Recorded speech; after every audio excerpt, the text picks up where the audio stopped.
नमस्ते साथीहरू, यो हो WCT युनिभर्सिटी च्यानल जहाँ तपाईँ कम्प्युटरको सम्पूर्ण ज्ञान एकै ठाउँमा सिक्न सक्नुहुनेछ। म शिव चौधरी। आज हामीले एमएस वर्डमा स्कुल कलेजमा कसरी पेपर डिजाइन गरिन्छ त्यो भन्ने सम्पूर्ण हामीले सिक्नेछौँ। आउनुहोस् साथीहरू, ढिलो नगरिकन भिडियोतर्फ लैजाउँ। च्यानलमा नयाँ हुनुहुन्छ भने च्यानललाई सब्सक्राइब गरेर हामीलाई सपोर्ट गर्नुहोला। साथीहरू, फर्स्टमा चाहिँ यस्तो खाले हामीले टाइप गर्नु पर्यो। हजुर पनि सरसरी टाइप गर्नु होला। सुरुमा टाइप गरेर अनि बल्ल यो भिडियोमा आउनु होला है। केही नगर्नु होला, पेपरलाई ठ्याक्क टाइप गर्नु होला। मैले टाइप गरे अनुसार यहाँ हेर्नु होला।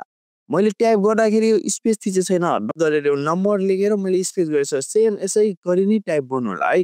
ल, फर्स्टमा हामीले के गर्छौँ, पेज सेटअपमा जान्छौँ। पेज सेटअप गर्नलाई फर्स्टमा हामीले के गर्नु पर्यो, रेफरेन्स मेनु छ यहाँ साइडमा, लेआउट मेनुमा हामीले छौँ। लेआउट मेनुमा गएर हामीले के गर्नु पर्यो, ठ्याक्क मार्जिन सुरुमा राख्छौँ। मार्जिन भनेको मैले सम्पूर्ण भनिसकेँ साथीहरू। ठ्याक्क मार्जिन हामीले 0.5 राख्छौँ। अनि हामीले ओरिएन्टेसन भनेको मैले स्क्वायरमा सम्पूर्ण मैले एक्सप्लेन गरेछु। अहिले मैले एक्सप्लेन गर्न चाहेन। सिम्पल ओरिएन्टेसन भनेको पेपरलाई ठाडो गर्ने कि टेर्सो गर्ने भन्ने सकिन्छ। जहिले पनि पेपर हाम्रो ल्यान्डस्केपमा आउँछ, ठ्याक्क ल्यान्डस्केप सिलेक्ट गर्नु पर्यो। अनि हाम्रो आउँछ पेपर साइज। कस्तो पेपर हुन्छ त साइज, A4 साइज हुन्छ हाम्रो। जहिले पनि प्रिन्टिङ भन्ने होला A4 साइजमै हुन्छ होइन। ल, A4 साइज लिन्छ। अनि हाम्रो आउँछ यहाँदेखि कोलम। जहिले पनि हाम्रो पेपर त दुईटा कोलममा हुन्छ नि त, यसले हामीले यहाँदेखि दुईटा कोलम चुज गर्छौँ। कोलम चाहिँ 2 कोलम होइन। ल, यसो 2 कोलम भएपछि हाम्रो ठ्याक्क एउटा बचेको टेक्स्टहरू अर्को कोलममा गयो होइन। ल, यति भएपछि हामीले के गर्छौँ, यहाँ ठ्याक्क यो साइज छ नि साथीहरू, यो साइज, यसको साइज चाहिँ हामीले 1 राख्छौँ। डबल या यसको डबल फिल गर्नुलाई यसको बिचमा यस्तरी यो कोल र कोल। नै म यस्तो गर्दैन भन्नुहुन्छ भने म के गर्नु पर्यो, यहाँदेखि कोलममा जानु पर्यो र मोर कोलममा जानु पर्यो। ल, त्यसपछि स्पेसिङ छ होइन, यहाँदेखि 1 राख्नु पर्यो। जति पनि पेपरहरू बनाउँछन् कलेजहरूमा यहाँ स्पेसिङ 1 राखेको हुन्छ। दुईटा कोलमको बिचको स्पेसिङ 1 राखेको हुन्छ होइन। ल, त्यसपछि हामीले के गर्नु पर्यो, 1 थिचेर। ल, यति भएपछि हामीले कोलम पेज सेटअप गऱ्यौँ। अब यसलाई हामीले फर्मेटिङ गर्नु पर्यो। फर्मेटिङ गर्दाखेरि अब हामीले सुरुमा बुझौँ पेपर लाइक के त कति साइजमा, कति फन्ट साइजमा राखिन्छ। मेनुअली हामीले पेपर चाहिँ हामीले के त 14, 12 फन्टमा राखिन्छ। 12 नत्र 14 फन्टमा मेनली हाम्रो पेपरहरू बनेका हुन्छन्। रेलले हाम्रो 16 फन्टमा राखेका हुन्छन्, कोही मात्र राखेका हुन्छन्। तर हाम्रो के त पेपरहरू के त साथीहरू हाम्रो 14 नत्र 12 फन्टमा बनाएको हुन्छन् होइन। ल, फर्स्टमा मैले यसको फन्ट के राख्छु त साथीहरू, यहाँदेखि फन्ट मैले 14 राखिदिन्छु। ल, 14 राखेपछि यो रातो कलर छ नि त, यो म रातो कलर हटाइदिन्छु किनकि एकदम नराम्रो देखाइरहेको छ त्यो रातो कलर। यो लाइन रातो अन्डरलाइन जस्तै, यसलाई हटाउनलाई सुरुमा मैले कन्ट्रोल ए गर्छु। कन्ट्रोल ए गरेर रिभ्यू मेनुमा जान्छु। रिभ्यू मेनुमा गएर हाम्रो यहाँ ल्याङ्ग्वेज भन्ने सेक्सन छ, ल्याङ्ग्वेज सेक्सनमा जान्छु। सेट प्रुफिङ भन्ने छ, सेट प्रुफिङमा जान्छौँ। अनि हाम्रो यहाँ के आउँछ, यहाँदेखि कुनै पनि एउटा ल्याङ्ग्वेजमा सिलेक्ट गर्नु पर्यो। एक सिलेक्ट गरेर डु नट चेक स्पेलिङमा क्लिक गर्नु पर्यो अनि ओके गर्छु होइन। ल, ओके, अब रातो कलर हट्यो। ल, यति भएपछि हामीले के गर्नु पर्यो, अब हामीले फर्मेटिङमा लाइन स्पेसिङ राख्नु पर्यो। कन्ट्रोल ए गर्छु, कन्ट्रोल ए गर्छु, कन्ट्रोल ए गरेर मैले के गर्छु, होममा जान्छु।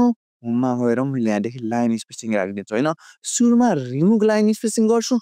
अब लाइन स्पेसिङ पेपरमा कति राख्ने त, मेनली हामीले लाइन स्पेसिङ पेपरमा 1.15 राखिन्छ। धेरै जसो 1.15 नै कलेज स्कुलमा पेपरहरू बनाएको हुन्छन् होइन। र त्यसै 1.15 नै राख्नु होला साथीहरू। ल, यति गरेर अब हामीले हेडिङहरू के गर्नु पर्यो। मैले टेक्स्ट बक्समा राखेको छ, यो सेम यसै गरी नै टाइप गर्नला हामीले जब यो फर्मेटिङ गर्दाखेरि एकदम सजिलो रूपमा एकदम सजिलो हुन्छ। ल, यति भएपछि हामीले ठ्याक्क सिलेक्ट गर्नु पर्यो। सिलेक्ट गरेर माथिदेखि यसलाई ठुलो गर्दै राम्रोसँग हामीले के गर्नु पर्यो, हेडिङलाई ठुलो गर्नु पर्यो। ठ्याक्क मैले 22 सम्म गर्छु होइन। हजुर 24 सम्म नि गर्न सक्नुहुनेछ। ल, यति गरेर मैले यसलाई सेन्टर गर्छु। सेन्टर भयो। ल, यसलाई सेन्टर गर्छु, सेन्टर गयो होइन। ल, यति भएपछि अब म यसलाई बोल्ड गर्छु साथीहरू, किनकि मैले अलि बोल्ड चाहियो मलाई यसलाई पनि बोल्ड चाहियो। ल, यसलाई नि म बोल्ड गर्छु। ल, ठिक छ। यसलाई म ठ्याक्क यसको पनि लाइन स्पेसिङ कति गर्छु त, जति मैले लाइन स्पेसिङ राखेको छु त्यति गर्छु होइन। सिलेक्ट गरेर यहाँदेखि लाइन स्पेसिङ 1.15 राख्छु। सुरुमा रिमुभ गर्छु अनि 1.15 गर्छु होइन। ल, यसमा नि सेम प्रोसेस। यस्तै सिलेक्ट गरेर यहाँदेखि मैले 1.15 राखेर रिमुभ गर्छौँ। ल यसलाई फन्ट साइज नि मैले 14 गरिदिनु पर्यो किनकि मैले सबैमा 14 राखेको छु। पेपर चाहिँ एउटै फन्ट साइजमा हुनु पर्यो होइन? ल त्यति भएपछि हाम्रो काम भयो। ल यसलाई म अलि ठुलो गर्छु। ल ठुलो गरेर ल यति भएपछि हामीले के गर्छौँ? यति भएपछि हामीले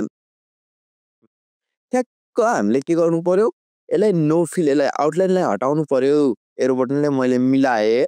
ल आउटलाइन नहटाएलाई क्लिक गर्नु पर्यो। यसैमा क्लिक गरेर फर्मेट मेनुमा जानु पर्यो अनि नो आउटलाइन गर्नु पर्यो। देखि नो आउटलाइन मैले यसको बारेमा सम्पूर्ण भिडियोहरू अपलोड गरिसकेको छु। यसको बारेमा डिटेलमा मैले टुल्सहरू एक्सप्लेन गरिसकेको छु होइन? ल यति भएपछि अब मेन कुरो आयो साथीहरू। पेपर मिलाउन यहाँदेखि कसैले आउन कि अब हामीले मेन कुरो गर्छौँ। ट्याब मिलाउँछौँ। ट्याब भनेको के हो? ठ्याक्क हामीले किबोर्डमा हेर्न सक्नुहुनेछ एउटा ट्याब बटन हुन्छ। एउटा लङ स्पेस भन्ने बुझिन्छ। तर त्यो लङ स्पेसलाई हामीले चाहेअनुसार कन्ट्रोल गर्न सक्छौँ।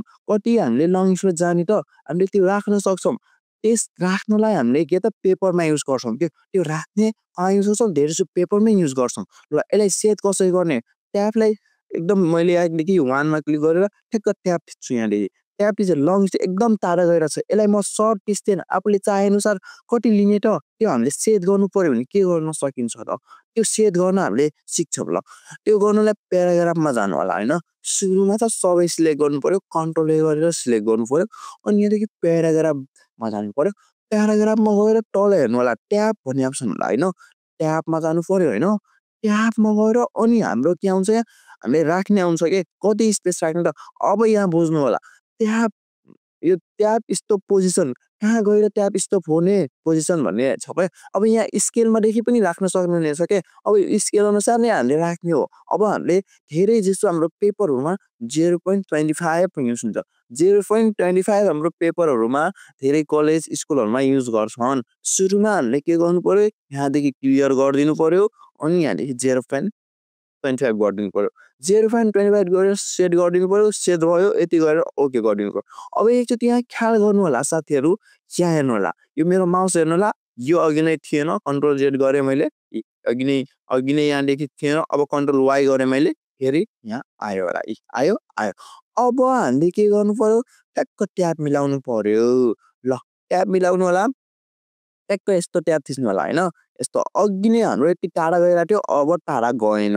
किन गएन? किनकि हामीले 0.25 ट्याब राखिसक्यो होइन? अब ठ्याक्क ट्याब मिलाइदिनु पर्यो साथीहरू। ठ्याक्क क्लिक गरेर यस्तरी ट्याब मिलाइदिनु पर्यो होइन? ल ट्याब त मिलाउनु पर्यो। अब ठ्याक्क यस्तै खाले यस्तै एकदम राम्ररी ट्याब मिलाउनु पर्यो। ल साथीहरू यस्तै सबैमा गर्नु पर्यो होइन? अब यो गर्दा त अलिक टाइम लाग्छ तर एकदम राम्रो रिजल्ट आउँछ। एकदम बेस्ट पेपर बन्छ यस्तो। यसरी गर्दाखेरि हाम्रो पेपर एकदम राम्ररी एकदम एकदम राम्ररी बन्छ साथीहरू। ल यसलाई म स्किप गरिदिन्छु एकदम फास्ट तरिकाले होइन? ल यो चाहिँ भ्याएर अनि हामीले अगाडिको फर्मेटिङ गर्छ। र साथीहरू हाम्रो के त ट्याब मिलाइसकेपछि अब हामीले अर्को फर्मेटिङ गर्छौँ र हाम्रो के छुट्टी छ? यो त मैले फर्मेटिङ गर्न हजुरलाई देखाउनलाई यो चाहिँ मैले गरेँ छैन। ल यहाँदेखि मैले ट्याब थिचेँ। ट्याब थिचेर फेरि मैले यहाँ गएर ट्याब थिचेँ। तल नि ट्याब थिचेँ। अब यो बिग्रिरहेछ। यो बिग्रिँदाखेरि हामीले कसरी ह्यान्डल गर्ने त? यो बिग्रिँदाखेरि हामीले के गर्नु पर्यो? कन्ट्रोल जेड गर्नु पर्यो। अनि कन्ट्रोल थिचेर ट्याब थिच्नु पर्यो। अनि बल्ल हाम्रो के त बिग्रिँदैन होइन? यो चाहिँ यसरी हामीले ह्यान्डलहरू गर्न सक्छौँ। यसरी यो प्रब्लमहरू एकदम राम्ररी ह्यान्डल गर्न सक्छौँ। र अब मैले ट्याब मिलाइसकेको छु। अब यहाँ हेर्नु होला अक्षरहरू सिधा देखाइरहेछन्। यही मिलाउनलाई नै हामीले ट्याबको कन्ट्रोल ट्याबलाई हामीले के गर्नु पर्यो? प्रयोग गरेको हौँ होइन? ल यो गरेपछि मैले यसलाई नि के गर्छु? रातो कलर हटाउँछु। यसलाई नि सिलेक्ट गर्छु। सिफ्ट थिचेर यसलाई नि सिलेक्ट गर्छु। ठ्याक्क मैले रिभ्यूमा जान्छु सेम प्रोसेस गरिदिन्छु होइन? यो मैले भन्नै परेन। ल यो नि हट्यो बाई चान्स यो हटेन फेरि गर्छु। ल डन चेक स्पेलिङ ल यो पनि हट्यो। यसलाई नि म यस्तरी गर्छु। यसलाई डु चेक स्पेलिङ गरिदिन्छु। ल यति गरेपछि लगभग हाम्रो पेपर बन्यो। अब हामीले के गर्नु पर्यो? यसमा ठ्याक्क एउटा तल लाइन राख्नु पर्यो। तल लाइन राख्नलाई के गर्नु पर्यो? होममा जानु पर्यो। होममा गएर यहाँदेखि बोर्डर र सेडिङ भन्ने होला। बोर्डर र सेडिङमा जानु पर्यो र यहाँदेखि बोर्डर र र सेटिङ भन्ने सबभन्दा तल छ त्यसमा क्लिक गर्नु पर्यो। ठ्याक्क बोर्डर सेटिङमा क्लिक गर्नु पर्यो। यहाँदेखि एउटा बक्स सिलेक्ट गर्नु पर्यो।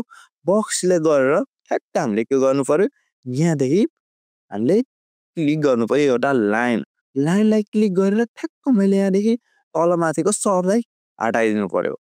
तल छोडेर होइन यति गरेर ओके गरिदिनु पर्यो। हाम्रो अटोमेटिक लाइन पनि आउँछ।